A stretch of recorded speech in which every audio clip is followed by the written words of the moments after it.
Thank you very much, Azumi. And thanks everyone for joining us today. I already see a lot of familiar names, so appreciate your time for being here. We're going to keep our video off as it might overlap with the presentation, just FYI. All right. So we are a team here, and I will introduce the presentation and hand it off to my very capable team members, Aaron and Christian, who have been working on this project over the past several years on the different stages of the project as well. So we will give you an idea of where we are with the suite, results from different compilers, OpenACC compilers on different target platforms. And something else that we have been dabbing into in the past 6 months or so is LLMs, because why not? So let's get started. Aaron, could you go to the next slide, please? Right, so the OpenACC validation verification test suite, what's the intent, right? What's the goal for this is to create unit tests, which are probably, 50 to 100 lines of code to validate and verify compilers' implementations and conformance of these implementations to the OpenACC specification. So ever since the specification have been ratified, there were a lot of features added, and the goal is to try and see how do these features, correctness-wise validate and verify. So this process has also helped address ambiguities in the specification, which means the way, as test developers interpret the specification, compiler developers interpret the same, application developers, aka users, interpret the same could be different, right? Because we all could read the specification a little differently, which leads to confusions, which is what is something that we would like to sort out with these tests. So it reveals ambiguities, which means something went wrong somewhere. So it involves communication, conversation with the specification creators, compiler developers, and the users to sort it out. So it's a very iterative process. We have also been determining missing implementation of a feature, which means we would write a test and we would try to compile it, and we would identify that, oh, maybe this implementation is not yet there. So it points out, right? So what are the missing nuances in the implementation, for example? Highlighting unmentioned restriction of a feature and evaluating implementations on multiple target platforms as well. Whatever we have access to and whatever platforms OpenACC can target, and we will show you more results as we go. And most importantly, and obviously, identifying and reporting compiler runtime bugs to the vendors in a feedback manner, right? So we tell them and they would come back and say, oh, yeah, that makes sense. Or they would say, hey, the test needs tweaking, and so on and so forth. So a lot of communication again with all the different stakeholders. If you want to look into some of the most recent write-up and the narrative and the results of the work, definitely go to our IEEE paper. It's in the footnote. It was published with the workshop on accelerator programming directives at SC 2022 last year. There is an archive version if you don't have access to IEEE papers. The other one is slightly older, but those are some pointers that we can go to. Next slide, Adam. So these are some links which we will post offline as well. So don't worry about making note of it right away. But the suite is open source. It's on GitHub. Anybody can go in and do PRs and take a look at it and be part of the whole fun project. We also have a website with results populated, and Aaron will show that in a few minutes. And we have enhanced the result page a lot over the past years with a lot of feedback from the community on what they would like to see as results. There is also a guide that we came up with, which has some examples tested against compilers at the time we put the examples together. This has helped, in my course that I teach, parallel programming, to give them an idea of, hey, these are some starting points of how you could write these OpenACC codes.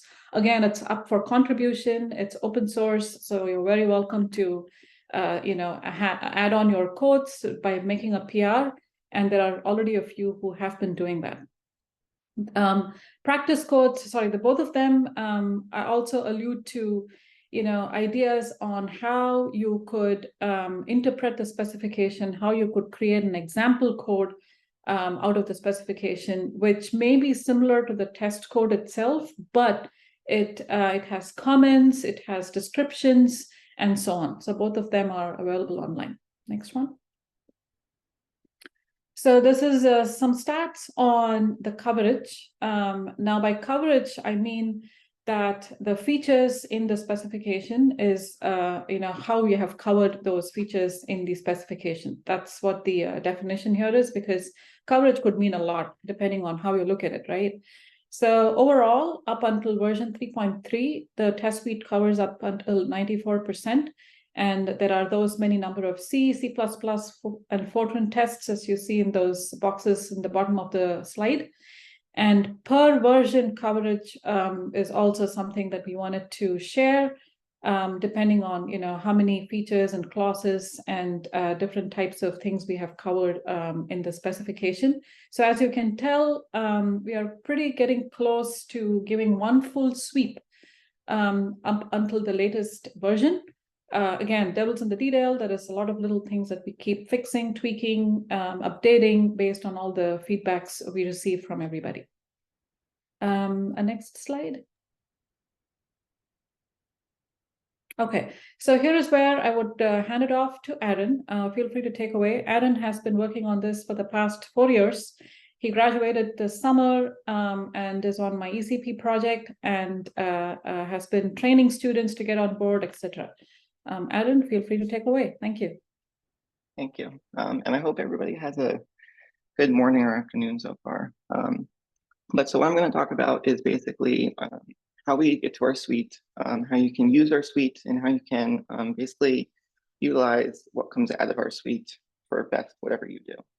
So first, just like to show our results from our webpage. The link is in the right-hand corner, or the top right-hand corner, but it will also be probably, I think, on the webinar and on the YouTube channel.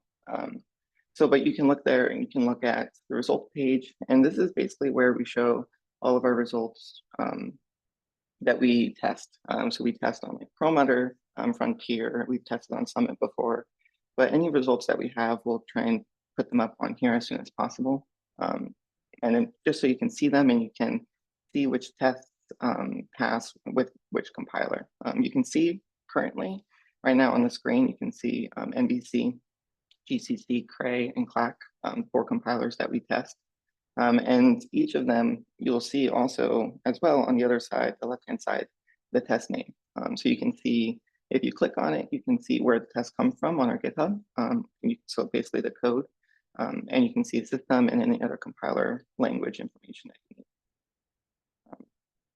So just going about like our workflow, how we come about these tests.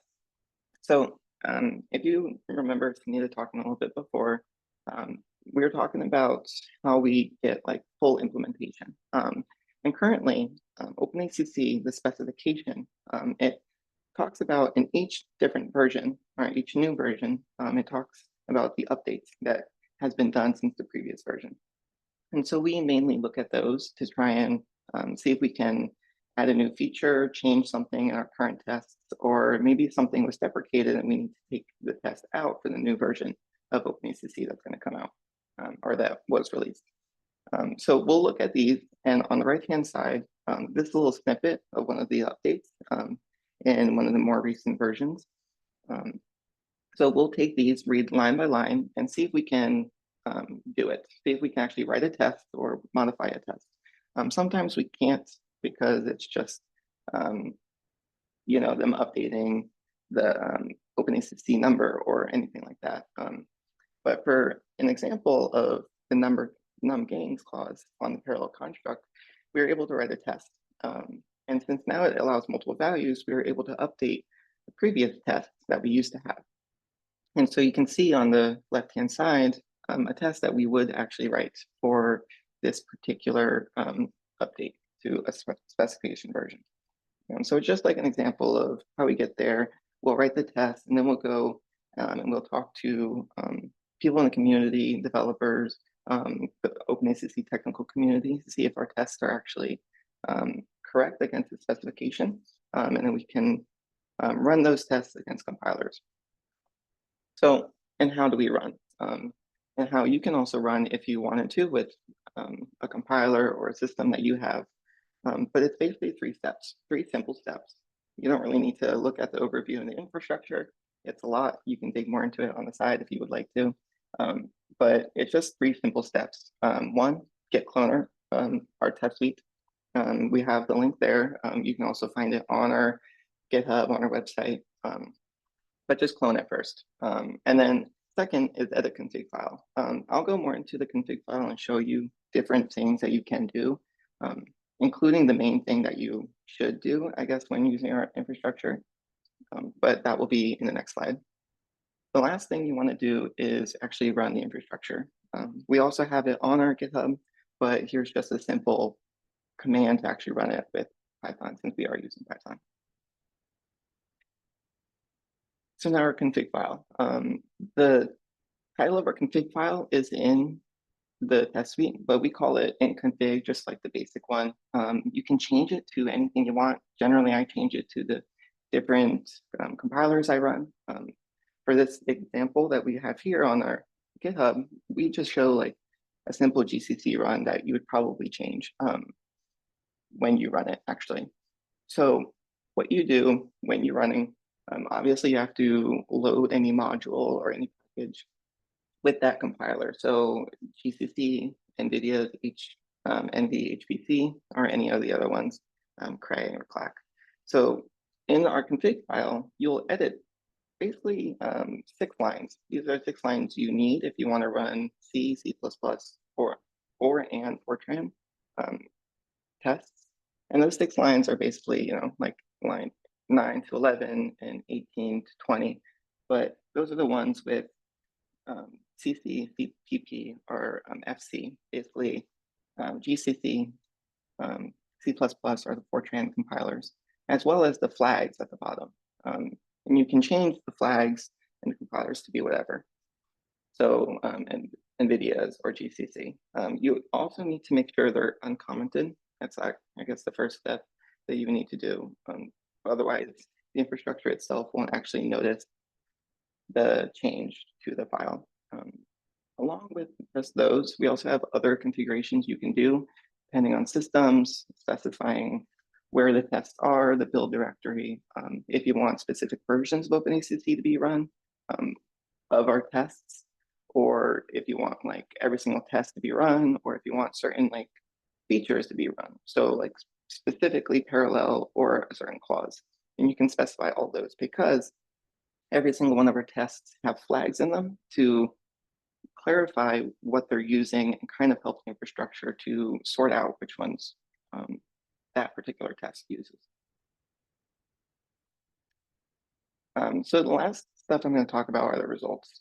Recently, we've taken results on Perlmutter and Frontier, and these results are for NVIDIA's compiler, GCC, Cray, HPE Cray, and Clack. The first 2 that I'm going to show are NVIDIA's and GCC, and they're both run on Perlmutter with A100s. We have about 1,000 tests. There's a number there, but the main thing to see is that there's a lot more blue than red. Blue meaning they pass. So most of the compiler passes most of our tests. So GCC and NVC pass most of our tests rather than fails. Now, failures, they could be anything from like the feature not being implemented into the compiler. We would run or create tests for those, even though they're not implemented yet, or just a compiler error. That could be anything from like, it just doesn't compile and we have to just show the compiler error. And then we also have runtime errors. Those are like either compute errors or something goes wrong within the test. Now, our tests are looked at constantly, and if you have any comments on our tests, please look at them. We definitely appreciate the looks, and since it is open source, any issues or PRs that you have. So next we have Cray and Clack. Cray, we were able to run on Frontier with 16.0.1. And with these 2, the difference between NVIDIA's and GCC is we can only test Fortran for Cray or C for Clack, because Cray is only implementing Fortran at the moment. So for Fortran, we have 440 tests, but again, for this one, most of them pass. And as they're catching up, more of them, our hope is that they'll pass as they catch up more and more. And same goes with CLAC. Right now, it's about a 50-50 split, but it's been, the pass rate has been increasing over time for a little bit. So yeah, just to show a little example of our results. Again, you can probably find them on our website, and please do look at it. It took a long time coding it, so it would be nice for utilization of it. Now, before I hand it off to Chris, I need to mention that we were going to discuss LLMs and how we basically thought about using them. And one of the things, our biggest challenge so far has been, since my freshman year of being with Sunita, so about 4 years ago, training new students, getting new students onto this project, training them about what we do, get them involved and kind of keep them interested. And however, with that, you also have people that come and go. So like a senior who's only going to be here for a year will leave, and then you have to pass it off to another senior or another junior, find somebody else to basically write more tests. And that's been a big challenge because it takes a lot of my time, and it's exhausting just like constantly training new students, even though it's kind of fun, you meet new people. It still can take a while, and maybe we can put that time towards other research or other tests that we can write. So an idea that we came up with is using an LLM for test generation. And we were like, maybe we could actually utilize this for what we do and validate and verify these compilers against OpenACC specification. So we were curious to see if this could actually be a thing that we can do, and like, would it help us write simpler tests or tests that we don't need to focus our time on, and we can actually write corner cases. I mean, I'm a broke college student, or was, so I don't want to lose my job, but like, I just need extra help, maybe more time to focus on other things that would benefit more. So Christian will talk more about like what we've been doing about it. And so here's Christian. Well, thank you, Aaron. So yeah, just to continue what Aaron's saying, in addition to the challenges of implementing a test suite and bringing new students onto this project, also there's just so much development going on in AI, from like protein structure prediction with language models to self-driving cars to assistance with ChatGPT and Alexa. It was hard for us not to do a language model project. So some opportunities that we see in this work is freeing up some programmers' time from doing a broad coverage of the specification and freeing them up to focus on more unique or complex test cases that require more thought and time from a developer. So in this work, we explore the capabilities of language models in validating the OpenACC specification, or rather implementations of the specification. So this specification is updated pretty much yearly, right? And every time that it's updated, we have to look at the updates, compare the updates of the specification with the old version of the specification, and then go through all of our tests and make sure that they conform or implement the new specification properly. So if we could automate this process of updating all of our tests every time the specification updates, we could free up newer students to be able to focus on more complex test cases and overall build a better test suite in the future. Now, just to preface this, we're not like totally there with language models. It's not just plug and play.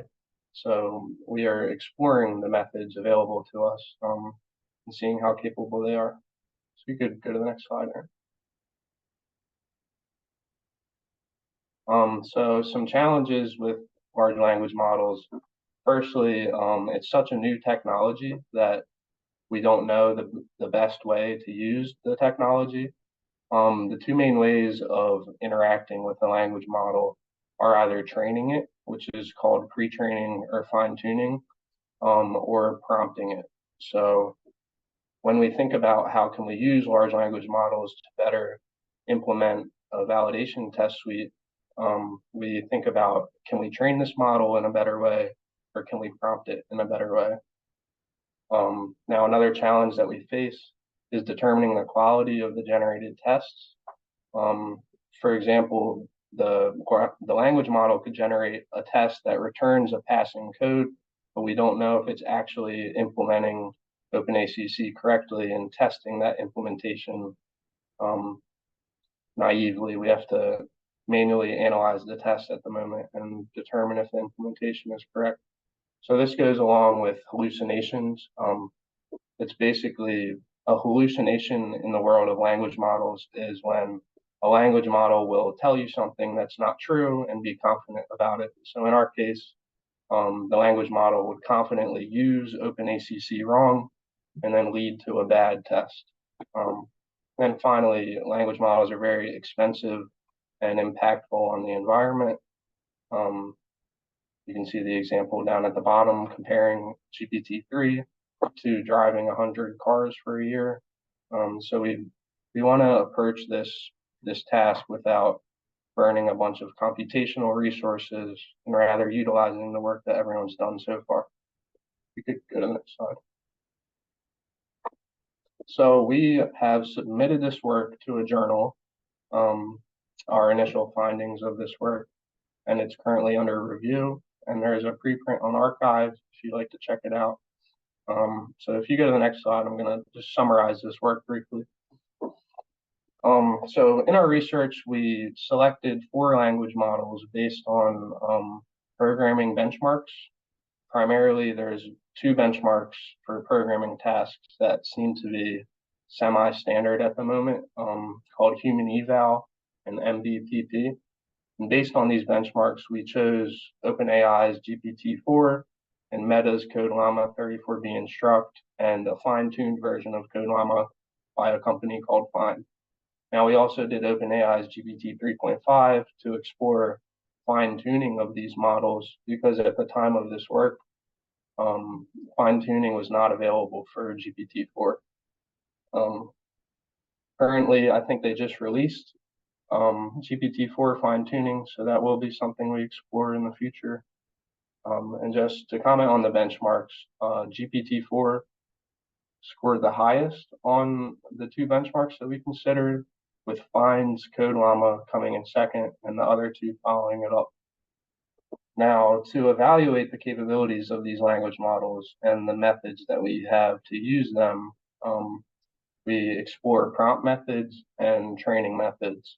So in terms of prompting, we're going to explore retrieval augmented generation, which involves retrieving context from a data source for each prompt and including it in the prompt as sort of like reference material for the language model to look at when it's performing the task that it's designed to do. In this case, writing validation tests for OpenACC. And then we also explore what's called a one-shot prompt, which is basically just giving the language model an example of the desired behavior within the prompt. So we ask it to write a test, and then we show it a good test that we wrote, and then we ask it to write another test, and we cross our fingers and hope that it writes a good test. Now we also explore fine-tuning, and to this end, we created a fine-tuning data set for OpenACC validation test generation. And this consists of our manually written test suite that Aaron described previously. So for each test in our manually written test suite, we create a prompt and completion pair where the prompt is requesting the test that the feature is tested. The prompt is requesting a test for the feature that the manually written test is testing. And then the completion of this prompt is our actually manually written test. So we are training the language models to reproduce the test that we wrote. Now, we don't want it to exactly reproduce these tests, but rather make similar tests in a new way. Now, one other comment I have with prompting versus fine-tuning for training, the goal of both of these methods is to teach the language model how to perform the task that we want it to perform, So they kind of are mutually exclusive in the sense that if we're prompting with an example, then we're not fine tuning, or if we're fine tuning, then we're not going to prompt with an example. Now, again, all of this language model stuff has become very popular only in like the past year. So the best methods are still not known, and we're still sort of figuring out what the best approach is. So at this moment, we have a few different stages of analysis that we perform. So if you go to the next slide, I can talk a little bit about this. So in the first stage of our analysis of the capabilities of language models in developing OpenACC validation tests, we built a set of prompts from the specification based on the table of contents, specifically in chapters 2 and 3, the table of contents. Every header or every section refers to a specific feature of OpenACC. So for each feature listed here, we create a prompt asking the language model to write a validation test for this feature. In the first stage, we only do tests written in C, the language C. And we compare 5 different methods for each language model in this stage. Namely, we use one-shot prompts with and without retrieval augmented generation. We use a simpler code template, which is like a one-shot prompt, but gets rid of the guts of the logic of the one-shot prompt and only gives like a skeleton. And then we also explore fine-tuning. So for each test suite, we run it and we record the compile runtime errors or passing numbers. So the goal in this stage is to compare the methods rather than the language models. Now in the second stage, we build the same set of prompts, but do permutations of C, C++, and Fortran. We do permutations of different compute constructs with each clause. So in this stage, we're only generating one test suite per language model using the best method that we found in the previous stage. And our goal here is to compare the language models with the best method we found and see how they compare to each other on this task. And then in the last stage, we analyze the generated tests of the best language model with the best method to comment on the capabilities of this technology. So you could go to the next slide. So these are some of our initial findings. At the top, you can see that OpenAI's GPT-4 produced 109 passing tests out of 335. In the bottom left, these passing numbers are summarized in a chart. Now, one thing to note about these results in comparison to the results showed earlier is that in our manually written test suite, we have over 1,000 tests, many of those being permutations of tests that are for features that work. Here we have a lot less permutations, so there's a good chance that the number of unimplemented features takes a higher proportion of the tests than in the previous results. So that's one reason why the failing percentage is higher. Now also the models just aren't performing perfectly or even close to perfect at the moment. So this does show that there's a lot of room for improvement. Now, if we look at the chart on the right, this is the stage 3 results where we analyze the output of the best test suite.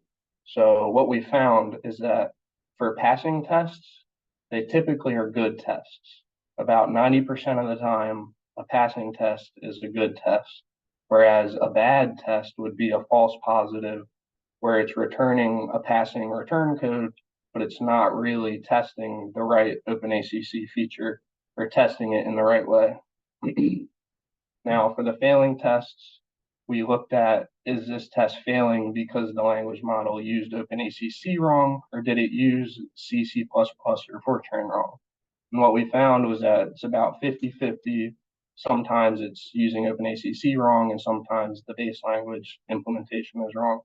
So some of our takeaways from this are that, yes, the language models are capable of this task, but they need some more work to get to where it's like comparable to our manually written test suite. Right now, it requires a ton of human oversight and really requires more development before this will truly be useful and implemented. But from the failing analysis, we see that we need to improve both the language models capabilities in the realm of OpenACC and in the base languages. So you could go to the next slide. So just to summarize some of our findings, the language models are pretty impressive on this task, but there's a lot of room for improvement. We found that the benchmarks that we considered were pretty correlated to the performance of the language models at this task, but we think that a task-specific benchmark, such as turning our manually written tests into a benchmark for this task, would be very beneficial and something that we are working on. This goes along with determining the quality of the output of the tests. If we had like a metric to determine how well the language model is doing for each generated test suite, we could sort of tune some of the hyperparameters of these models and achieve better performance. But as it stands, we don't have a good benchmark for this specific task or a way to automatically evaluate the quality of the output. So we have to manually analyze the tests and make tweaks by hand. Now, one interesting finding from this work is we found that across the board, using a code skeleton like a template tended to perform better than a one-shot example in that it produced higher passing tests. Now, we suspect this is the case because our prompts are very long, including sections of the specification, a detailed prompt describing how to write a validation test, and then including a whole test might just be pushing it over the edge of complexity. So this was an interesting and unexpected finding in this work. Overall, we found that the performance and the quality of the output was really sensitive to the prompts. So we are thinking about how to improve the prompts in the future.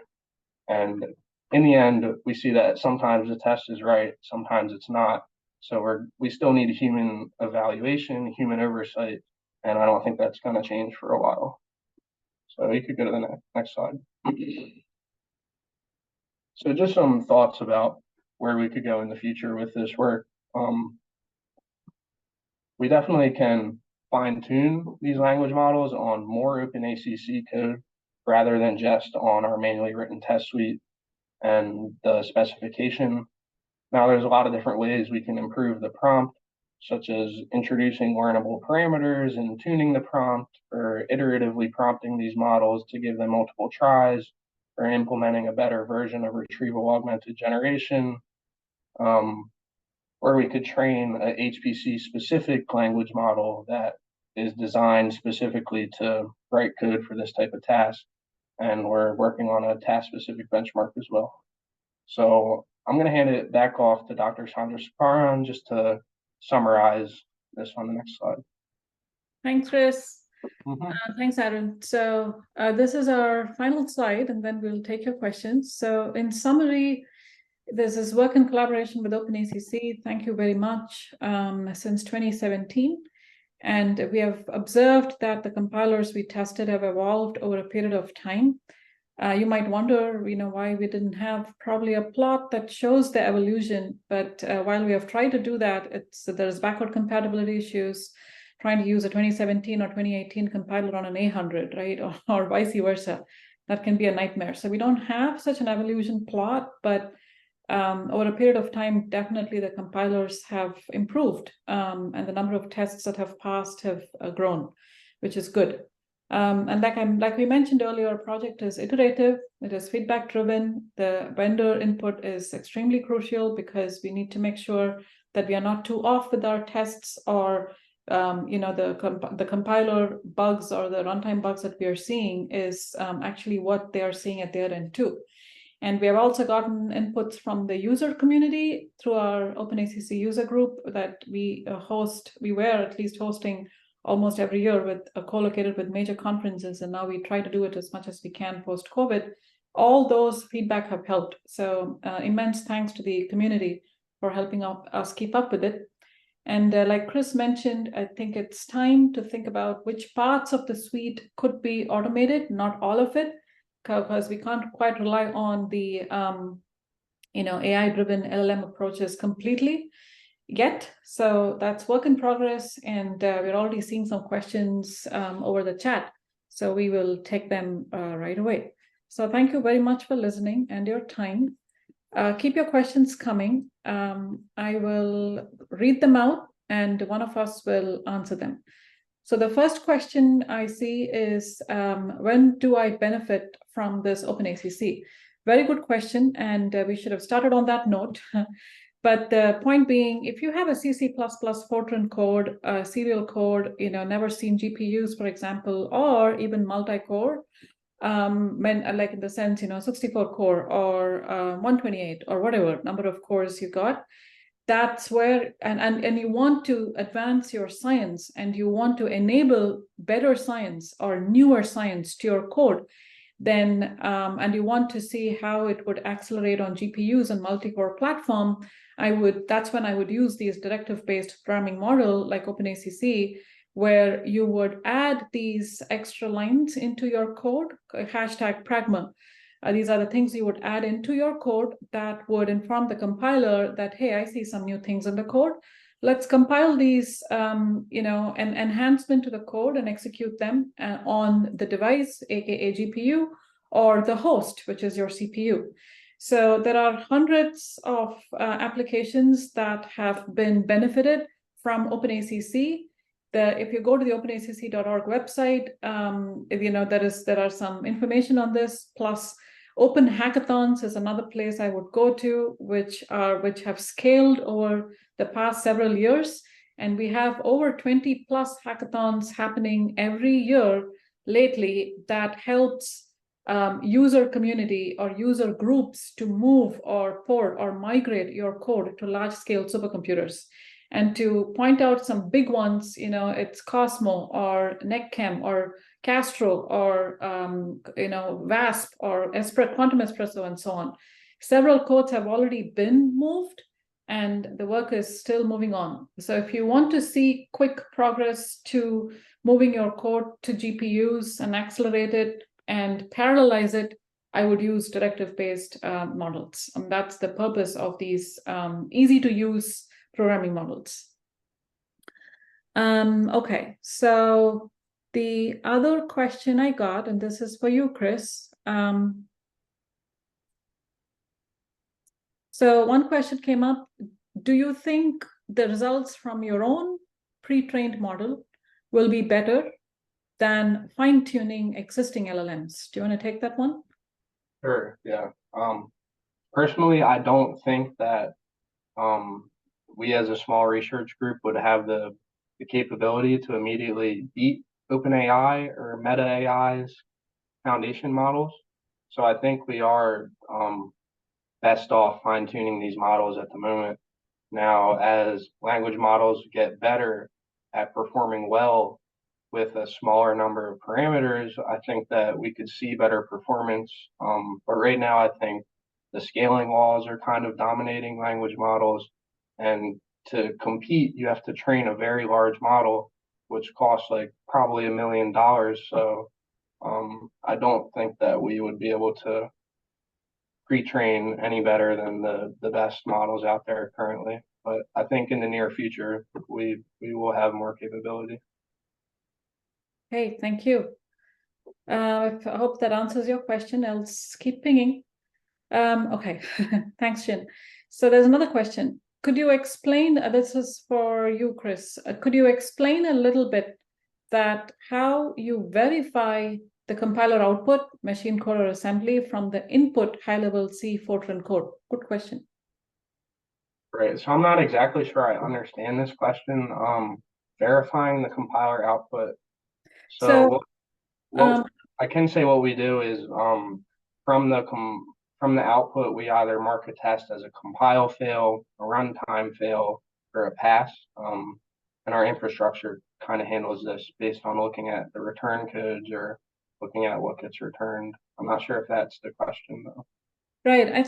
So the other to add to it, I could say that we don't look at PTX, for example, to verify the compiler output, but we rely on the compiler's executable to see if the output or the test passed or failed.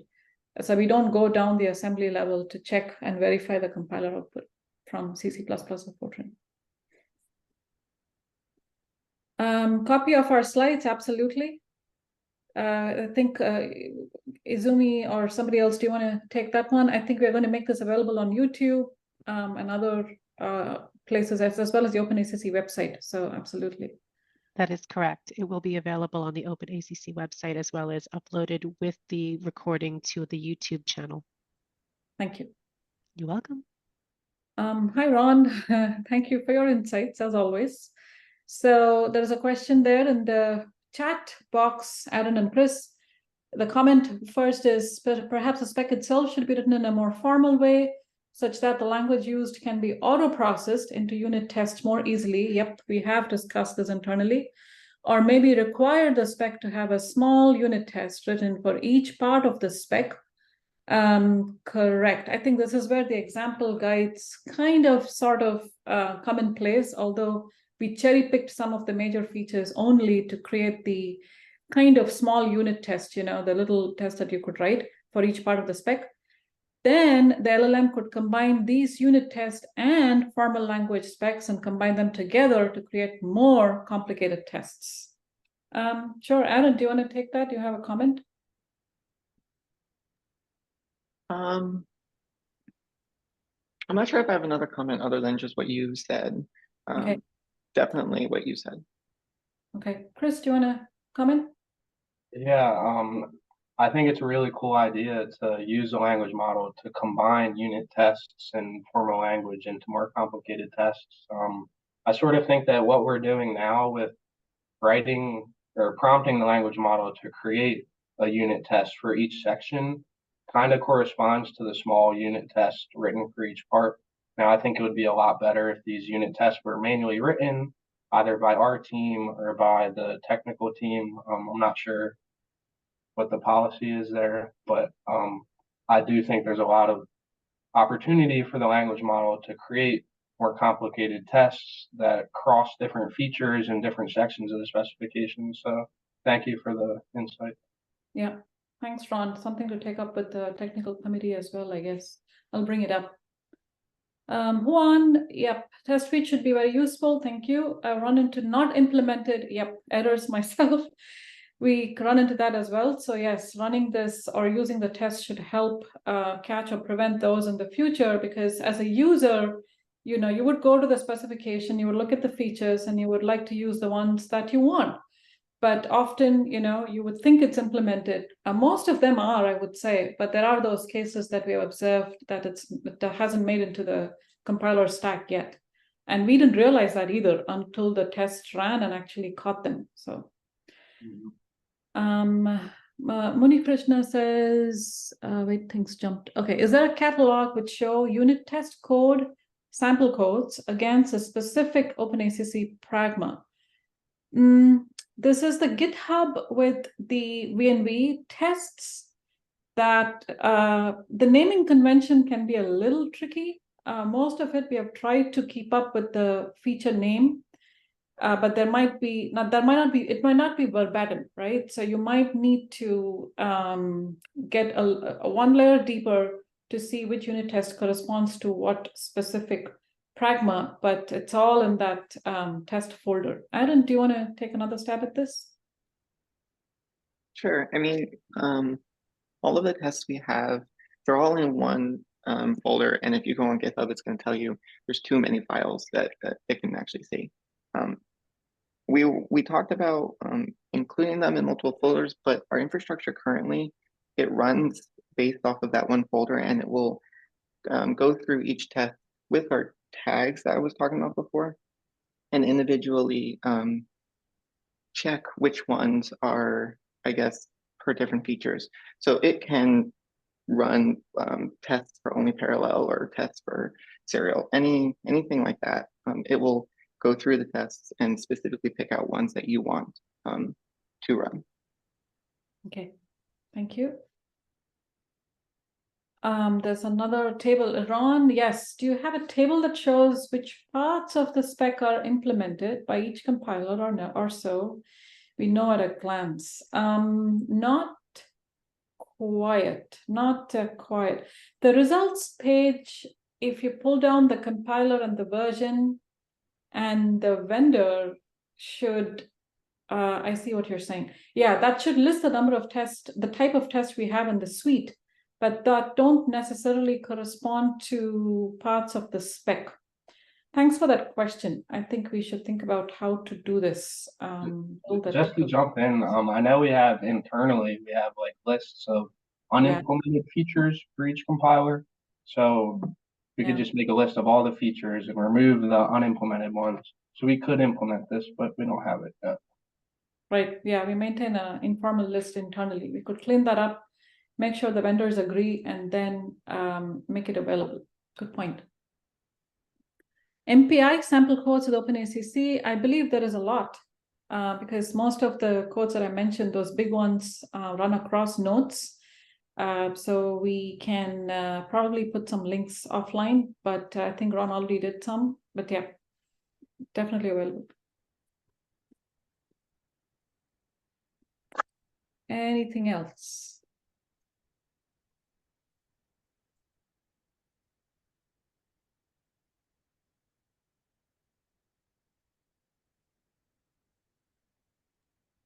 The Ant has his hand raised. I don't know if this was a question. Tell me again, Chris.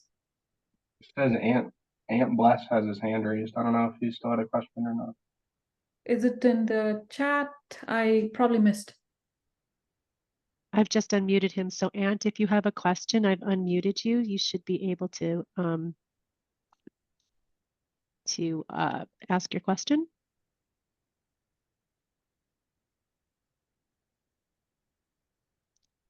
Perhaps there was no question. I do have a question though. One of the questions is, how have the compilers progressed over the past years? Right. So they have definitely improved over a period of time while going back and forth with the test, the bugs from the test that have been pointed out to the vendors and the vendors improving in their next version. We certainly see a lot of improvement. I can't give stats per se because of how we are not able to do a backward compatibility tests. But certainly all the compilers we evaluated, NVC, GCC, Cray Fortran has picked up on the Fortran feature implementation lately. And CLAC, LLVM based, they all have improved over a period of time.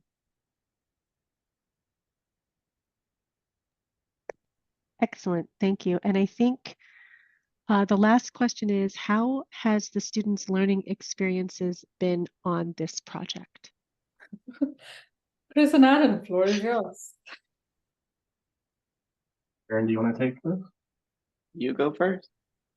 Okay, so I would say that through this project, I've definitely learned a lot about obviously OpenACC. I think some of the bigger takeaways are learning how to collaborate with real companies and real vendors, and meet these deadlines and give like a semi-professional presentation and summary of our work. It's been very challenging to learn every little aspect of OpenACC in the midst of taking like 6 or 7 classes. But it's also been very rewarding.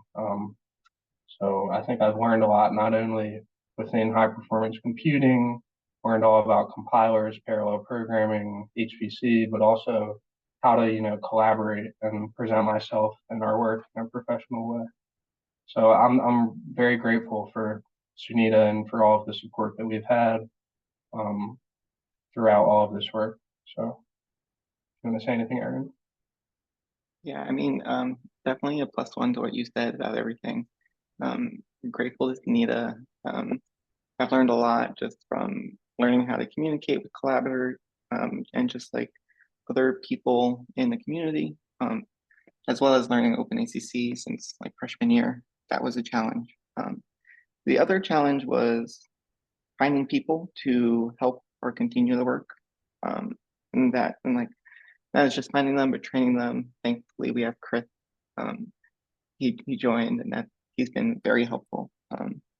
And just as well as everybody else that we found the big challenge is getting everybody on the same page and talking to them, making sure we're all working towards a goal.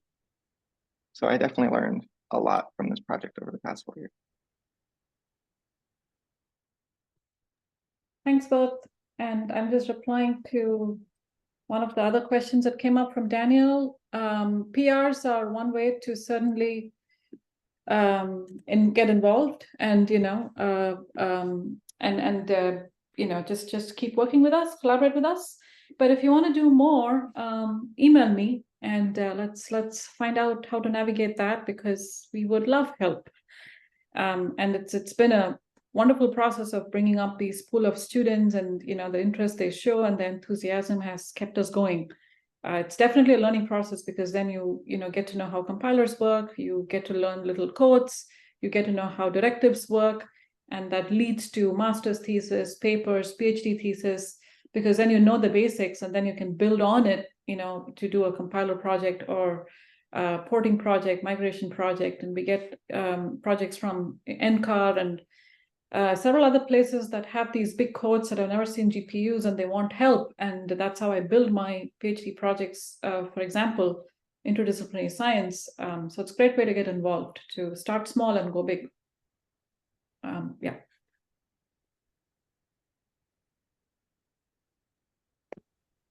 Okay, excellent. I think that we are coming to the top of the hour. So with that, barring any additional questions, I think it's okay to conclude the webinar. So thank you all for attending today's webinar, and thank you, Sunita, Aaron, Christian, for presenting and sharing all this useful and wonderful information.